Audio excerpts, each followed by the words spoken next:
Have you ever wondered who was the man behind Hogwarts' most famous book? That worn volume that Harry Potter carried to care of magical creatures classes wasn't just an ordinary school textbook. Behind Fantastic Beasts and Where to Find Them lies an extraordinary story of courage, rebellion and passion for creatures that the wizarding world preferred to fear or ignore. Newt Scamander wasn't just a magizoologist. He was a revolutionary who challenged the magical establishment, faced the most dangerous dark wizard of his era, and forever changed how witches and wizards view magical creatures.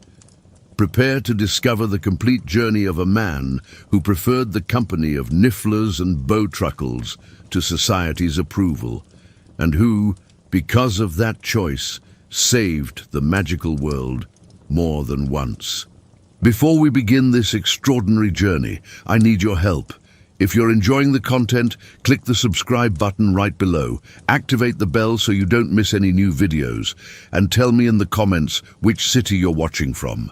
Let's create an incredible community of fans spread around the world. Now yes, let's dive into the fascinating story of Newt Scamander. Newton Artemis Fido Scamander was born in 1897 into a respectable wizarding family in England.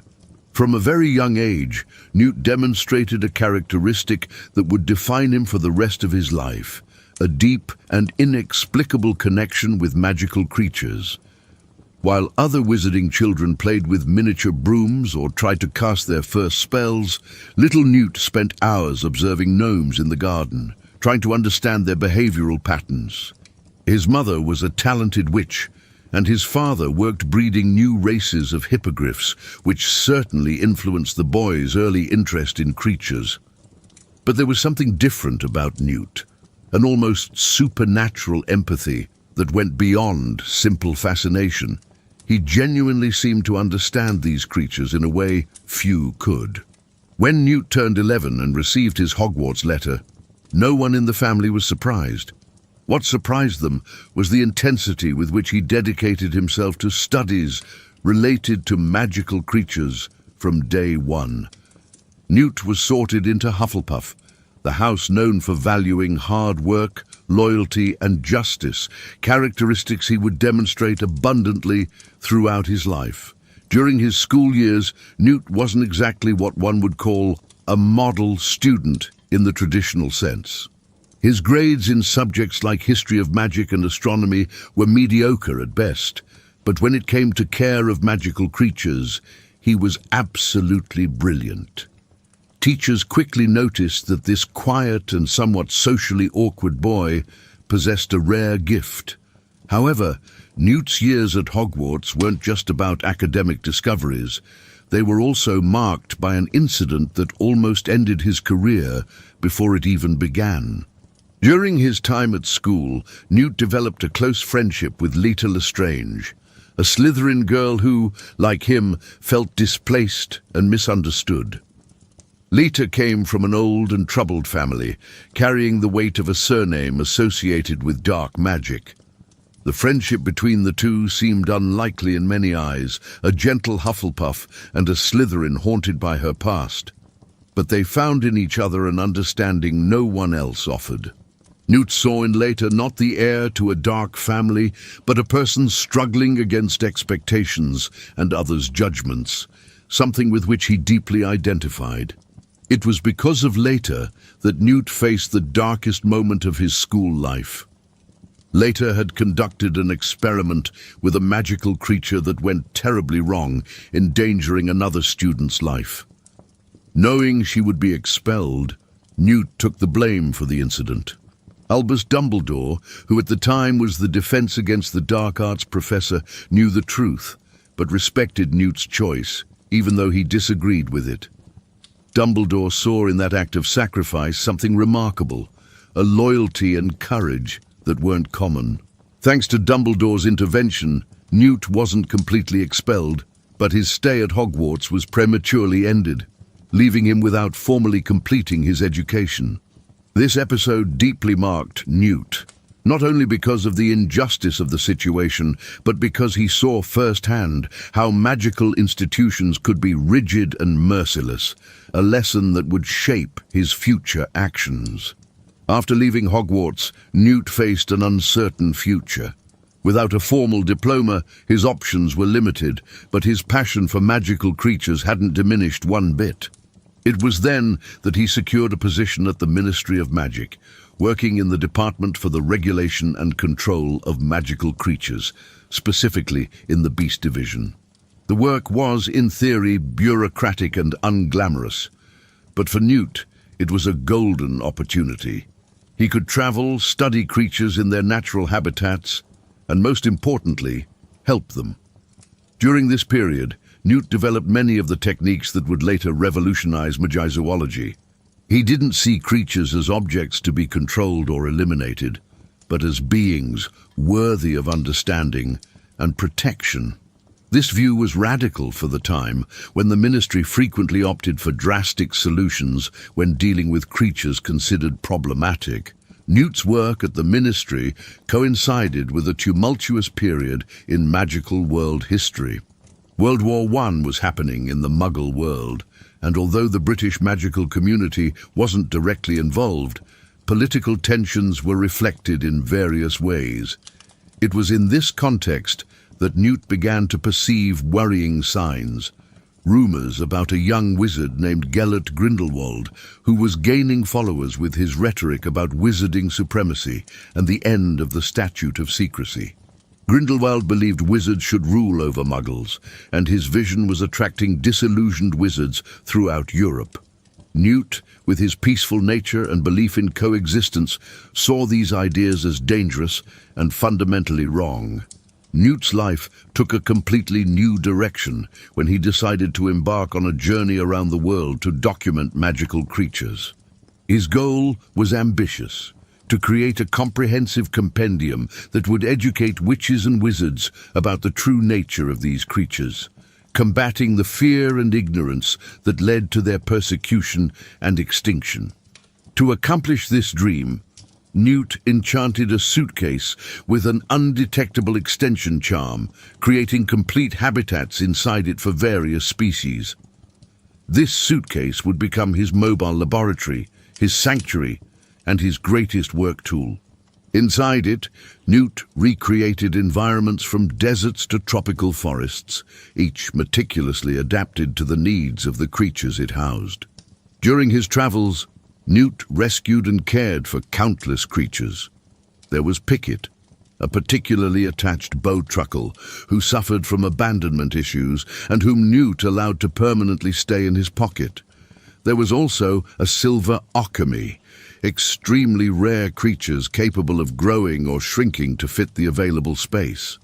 Newt cared for a graphorn, considered one of the most dangerous creatures that exist, but which under his care was docile.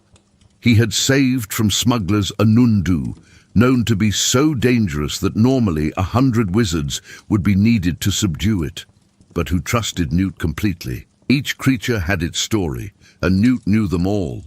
He wasn't just a researcher, he was a protector and friend to these misunderstood creatures. It was in 1926 that Newt's life became definitively intertwined with events that would change the magical world. He arrived in New York intending to make a brief stop before heading to Arizona, where he planned to return Frank, a thunderbird he had rescued from traffickers in Egypt. Frank had been captured and mistreated, and Newt had promised to take him back to his home in Arizona. But New York in 1926 was a pressure cooker about to explode. The American magical community, governed by MACUSA, the Magical Congress of the United States of America, was much more rigid and segregated than its British counterpart. Laws against interaction with Muggles were severe, and paranoia about magical exposure was at its peak. The situation in New York was complicated by several factors. There was Mary Lou Barebone, a fanatical nomad who led the New Salem Philanthropic Society, a group dedicated to exposing and destroying wizards. Her adopted son, Credence, was a tormented and abused young man who, without anyone knowing, had developed an obscurus, a parasitic and destructive magical force that forms when a wizard child suppresses their magic through trauma or fear. Obscurials rarely survive beyond 10 years, but Credence, in his early 20s, was an anomaly, and his obscurus was incredibly powerful. Additionally, Percival Graves, MACUSA's director of magical security, and a powerful and respected figure, was secretly searching for the obscurial, though his motives weren't clear. Newt's arrival in New York was marked by a series of disastrous incidents. His Niffler, an adorable but kleptomaniac creature obsessed with shiny objects, escaped from the suitcase inside a bank. In attempting to recapture it, Newt drew the attention of Jacob Kowalski, an aspiring no-maj baker whose bank loan had just been denied, and Tina Goldstein, a MACUSA aura who had been demoted for using magic in front of no-majs while trying to protect them. What followed was confusion in which Newt's and Jacob's suitcases were switched, resulting in Jacob being accidentally exposed to the magical world and, worse still, several of Newt's creatures escaping throughout New York. Tina, seeing an opportunity to redeem herself in MACUSA's eyes, arrested Newt and took him to headquarters, accusing him of violating American laws on magical beast control. But the situation quickly became complicated. Jacob had been bitten by one of Newt's creatures, a murtlap, and needed urgent treatment. Moreover, MACUSA authorities, led by President Serafina Pickery, were dealing with a much larger crisis. Mysterious attacks were happening throughout the city, and there was growing pressure from the New Salem Philanthropic Society. MACUSA was terrified by the possibility that the International Statute of Secrecy, which kept the magical world hidden from nomads, would be broken, which could lead to war between wizards and nomads. Newt ended up receiving help from Tina's sister, Queenie Goldstein, an extraordinarily beautiful witch who was also a natural legilimens capable of reading minds. Queenie sensed the goodness and sincerity in both Newt and Jacob and decided to help them. Together, the unlikely quartet began recapturing Newt's fugitive creatures, a task that was both urgent and dangerous. There was an erumpent, a massive and explosive African creature, which they found at the Central Park Zoo. There was also Dougal, a demi-guise, whose ability to become invisible and predict the immediate future made its capture particularly challenging. Each rescue was an adventure in itself, and Jacob, despite being a no-maj and being completely out of his element, demonstrated remarkable courage and kindness. During these adventures, something unexpected happened. Genuine bonds of friendship formed among the four. Jacob and Queenie developed feelings for each other, despite MACUSA's strict laws prohibiting relationships between wizards and no-majs, a law known as Rappaport's Law that had been instituted after a scandal in the 19th century. Tina began to see Newt not as an irresponsible criminal, but as someone deeply dedicated and compassionate.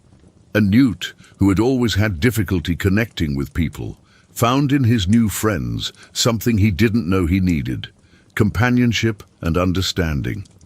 There was also growing tension between Newt and Tina, a mutual attraction that neither, with their reserved natures, knew exactly how to handle. But the fugitive creatures weren't the real problem in New York. The mysterious attacks continued, and it became clear they were the work of an obscurus. Percival Graves was obsessed with finding the child who had developed this power, believing he could use the obscurial as a weapon. Newt, with his experience, recognized the signs and tried to alert the authorities about the danger, but initially wasn't taken seriously. The situation reached its climax when Credence, manipulated and betrayed by Graves, unleashed the full power of his obscurus in the New York subway, causing massive destruction. MACUSA reacted with full force, determined to destroy the obscurial before it exposed the magical world. It was at this critical moment that Newt demonstrated true courage. While everyone wanted to destroy Credence, Newt tried to save him. He had brought with him in his suitcase an obscurus he had collected from an 8-year-old girl in Sudan who had died, keeping it for study in the hope of one day understanding and perhaps curing the condition. Newt knew that obscurials were victims, not monsters, and desperately tried to calm Credence, speaking to him with the same gentleness he used with his creatures. For a moment, it seemed to work. The obscurus began to calm down, and Credence began to emerge from it.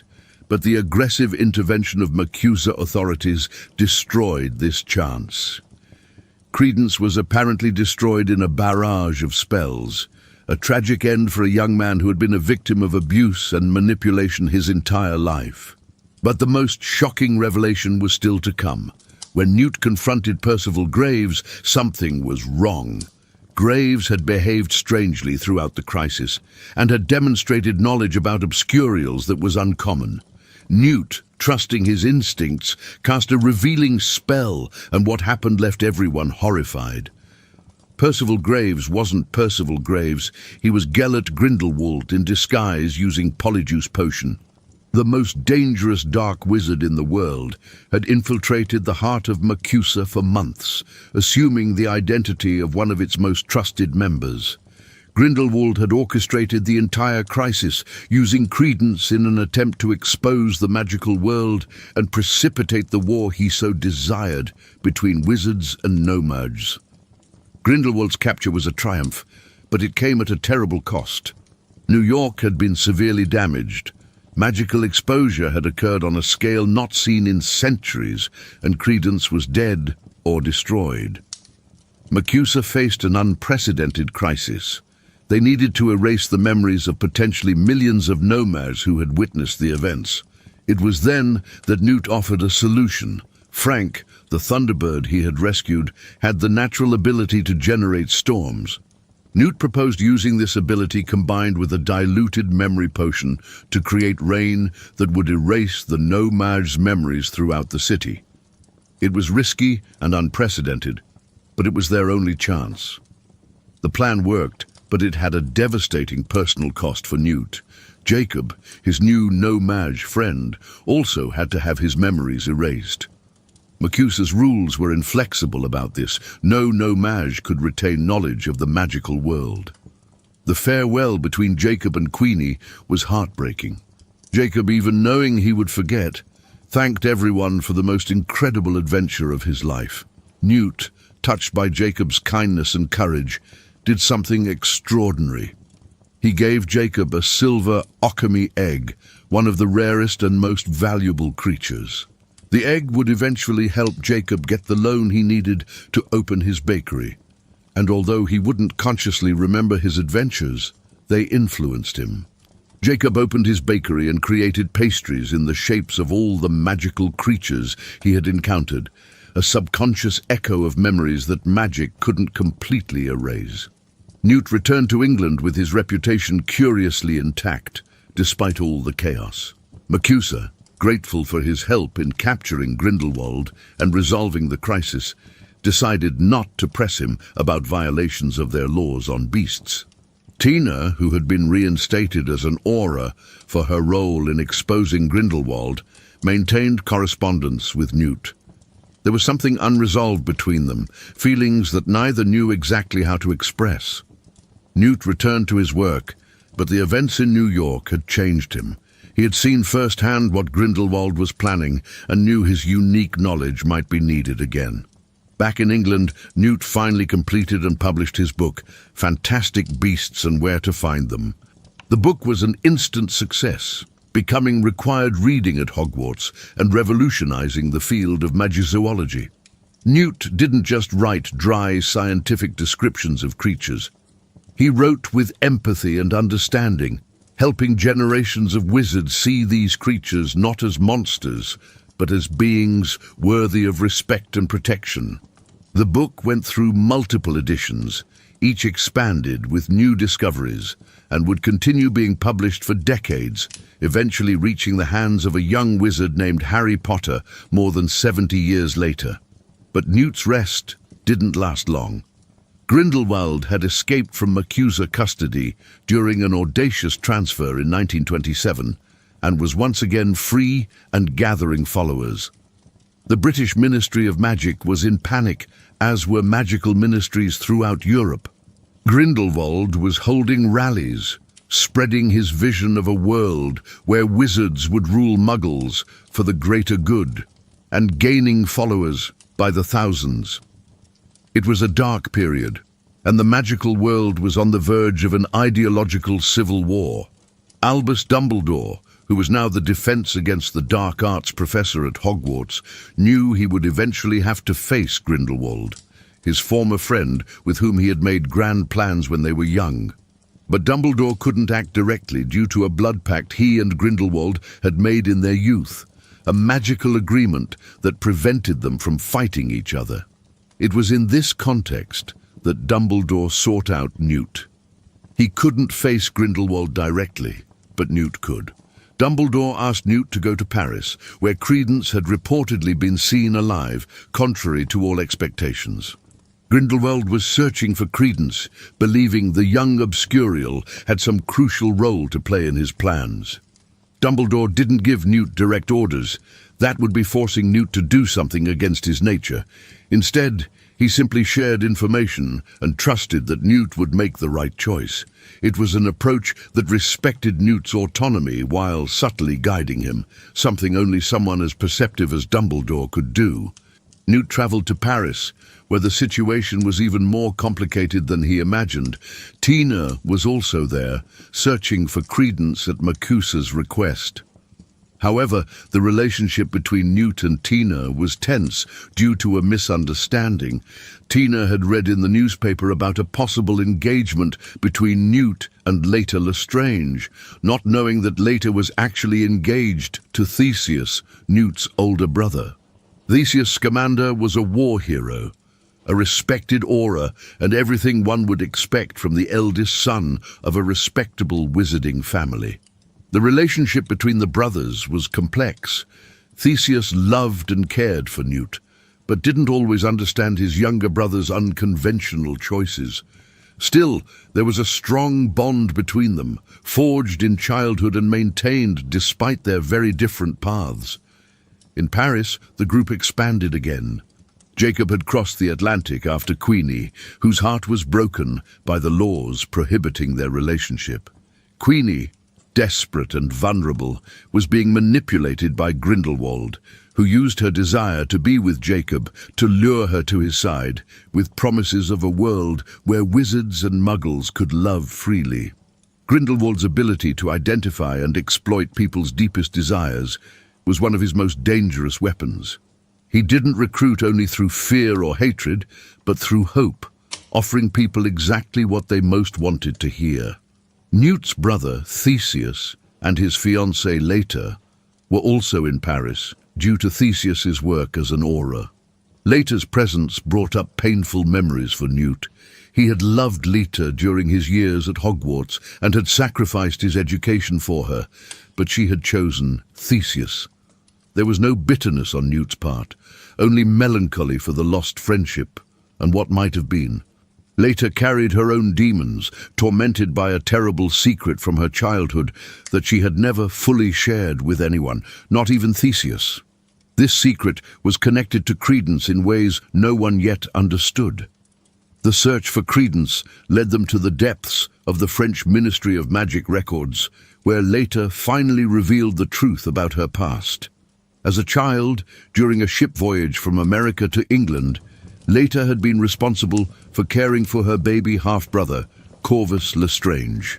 Tormented by the baby's constant crying and resentful of the attention he received, Leta, in a moment of childish despair, had switched her brother with another baby who was on the ship. Shortly after, the ship sank, and the baby she had switched for her brother, the real Corvus Lestrange, died. The baby she had taken survived and was adopted. Leta had lived her entire life tormented by this guilt, believing she had killed her own brother. The revelation was devastating not only for her, but for Credence, who had been led to believe he might be the surviving Corvus Lestrange, and therefore a member of an old and powerful family. Grindelwald, however, was gathering his followers for a rally at the Père Lachaise cemetery in Paris. He had promised to reveal his vision of the future, and hundreds of curious wizards and witches and sympathizers attended. The French Ministry of Magic surrounded the location, prepared to arrest Grindelwald, but he was several steps ahead. In a terrifying demonstration of his power and charisma, Grindelwald showed those present visions of the future, images of World War II that was to come, of the bombs, the Holocaust, the mass destruction that Muggles would bring to the world. He argued that wizards had an obligation to rule, to prevent such horrors, distorting true facts to serve his narrative of wizarding supremacy. When the ministry attacked, Grindelwald defended himself, but in a calculated way. He created a circle of magical fire, the Protego Diabolica, around himself, and invited only those truly loyal to cross it to join him. It was a test of loyalty, and also a trap. Many of the ministry's Aurors were killed, including several innocent people who were caught in the fire or refused to join Grindelwald. It was a massacre disguised as choice and demonstrated Grindelwald's casual cruelty. Queenie, influenced by his speeches and desperate, crossed the fire, breaking Jacob's heart as he watched helplessly. Leta Lestrange, in a final act of redemption, sacrificed herself to give others time to escape. She confronted Grindelwald, shouting, "I love you," to the Scamander brothers, before trying to attack Grindelwald and being killed by his flames. Her sacrifice allowed Newt, Theseus, Tina, Jacob and others to escape, but at a terrible cost. Theseus was devastated by the loss of his fiancée, and Newt carried the guilt of not having been able to save her. Grindelwald escaped with his followers, including Queenie, now more powerful and bold than ever. But before leaving, he planted one last seed of chaos. He told Credence that his true name was Aurelius Dumbledore, claiming that Credence was a secret member of the Dumbledore family, a lost brother of Albus. This revelation, true or false, had the potential to change everything. The following years were of growing conflict. Grindelwald continued gaining power and followers throughout Europe, establishing bases and spreading his ideology. Newt, although reluctant to be dragged into the conflict, couldn't stand aside. He worked with Dumbledore and the Ministry, using his unique knowledge and abilities to combat Grindelwald's plans. Newt wasn't a fighter in the traditional sense. He didn't like violence and always preferred diplomacy and understanding, but he was incredibly brave when necessary. His ability to think unconventionally and use magical creatures in ways others would never consider made him a valuable asset in the fight against Grindelwald. During this period, Newt and Tina finally worked out their relationship. After the initial misunderstanding about Leta, they began a more honest correspondence, and their mutual feelings became undeniable. Tina understood Newt in a way few people did. She accepted his eccentricity, his devotion to creatures, and saw beyond his social difficulties to the extraordinary man he was. Newt, in turn, admired Tina's courage, integrity, and kindness. Eventually, they would marry, forming a partnership that would last a lifetime. Tina would support Newt's work unconditionally, and together they would create a life dedicated to protecting magical creatures and fighting for what was right.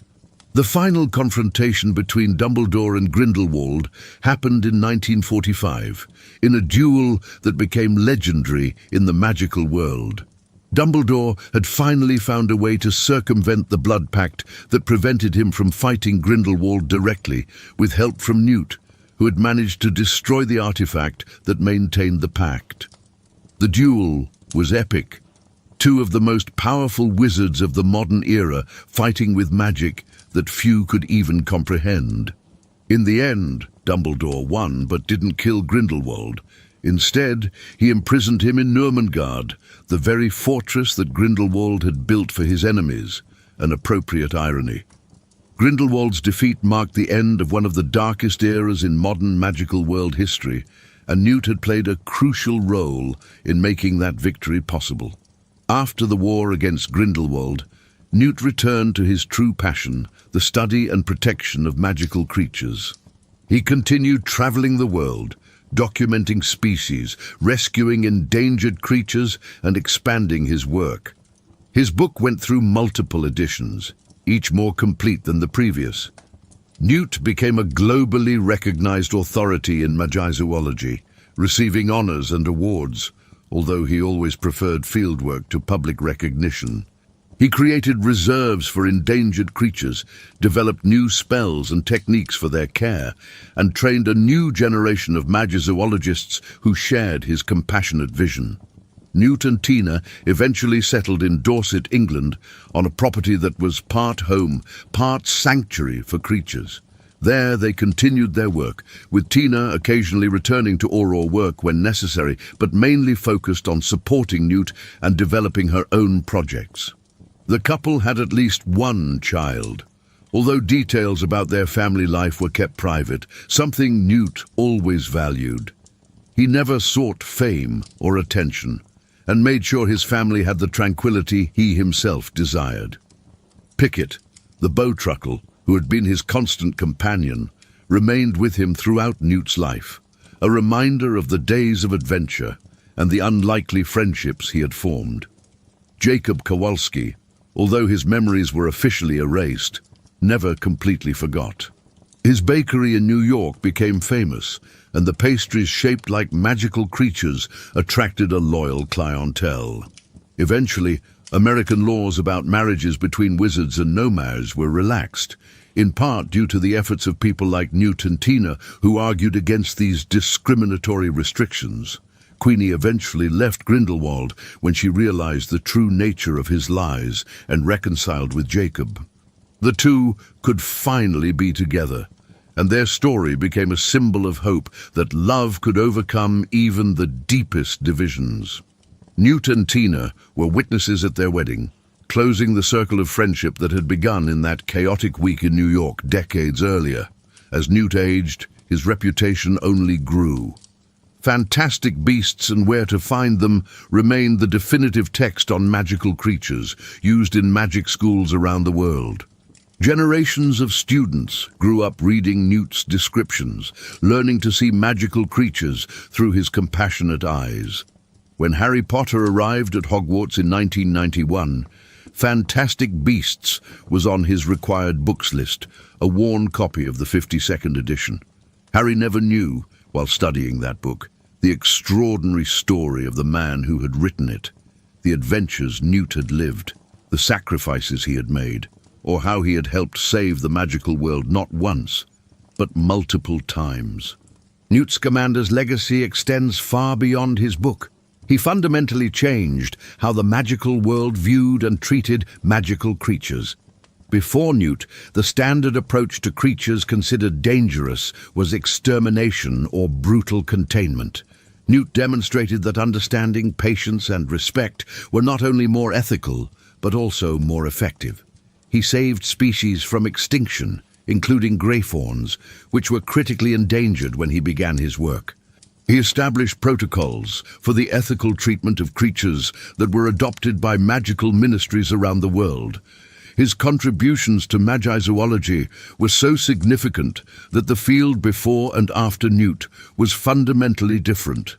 Newt lived a long life, surrounded by the love of his family and the gratitude of the creatures he dedicated his life to protecting. He never sought glory or recognition, satisfied in knowing he had made a difference. When he passed away, probably in the late 20th or early 21st century, his work continued through the countless magizoologists he had inspired and trained. His book continued being published in new editions, updated with discoveries he would have appreciated. The British Ministry of Magic honoured him posthumously with some of the greatest honours that could be granted, although, ironically, these were honours he probably would have tried to refuse if he were alive. Newt Scamander's story is fundamentally about courage, not the loud courage of epic battles, though he certainly demonstrated that too, but the quiet courage of standing up for what's right, even when everyone around you disagrees. It's about seeing value and dignity where others see only monsters or tools. It's about loyalty, not to institutions or tradition, but to the people and creatures who depend on you. Newt sacrificed his formal education for a friend, risked his life repeatedly for creatures society considered disposable, and entered a war he detested because it was the right thing to do. He did all this, not because he sought to be a hero, but because it was simply who he was. In a world that often values power, conformity, and status, Newt represented something different. He was kind, but not weak. He was unconventional, but deeply ethical. He was socially awkward, but formed deep and lasting friendships. He was humble, but changed the world. Newt Scamander proved that you don't need to be the most powerful wizard, the most charismatic, or the most ambitious to make a difference. Sometimes what the world needs most is someone who cares, who sees value in every living being, and who has the courage to act according to their principles even when the path is difficult. Newt's magical suitcase, which housed entire worlds within it, is a perfect metaphor for Newt himself. From the outside, he seemed ordinary, even awkward, easily underestimated. But inside there was depth, complexity, wonder, and an almost infinite capacity for care and protection. Those who had the privilege of truly knowing Newt Scamander, like Tina, Jacob, Queenie, Dumbledore, and the countless creatures he saved, knew that behind that quiet exterior was one of the most extraordinary wizards of his generation. And perhaps most importantly, Newt taught the magical world a lesson that remains relevant. That understanding is more powerful than fear, that compassion is a form of strength, and that every living being, no matter how different or misunderstood, deserves respect and dignity. This is the story of Newton Artemis Fido Scamander, the magizoologist who preferred the company of nifflers to social banquets, who saw beauty where others saw danger, and who, by following his heart and convictions, left the magical world permanently better than he found it.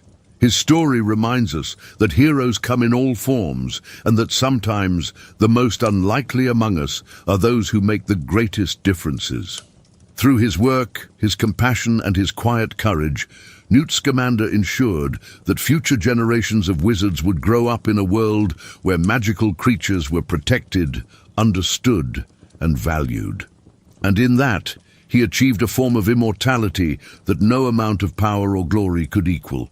So that's it, folks, the complete story of Newt Scamander, a man who taught us that true magic isn't just in the spells we cast, but in the compassion we choose to demonstrate.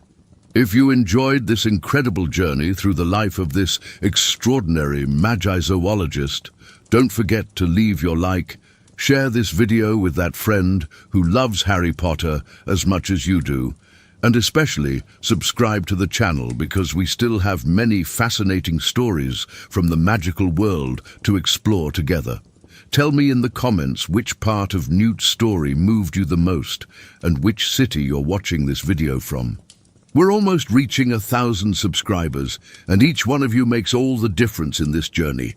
Until the next video, and remember, as Newt showed us, sometimes the greatest heroes are those who simply care.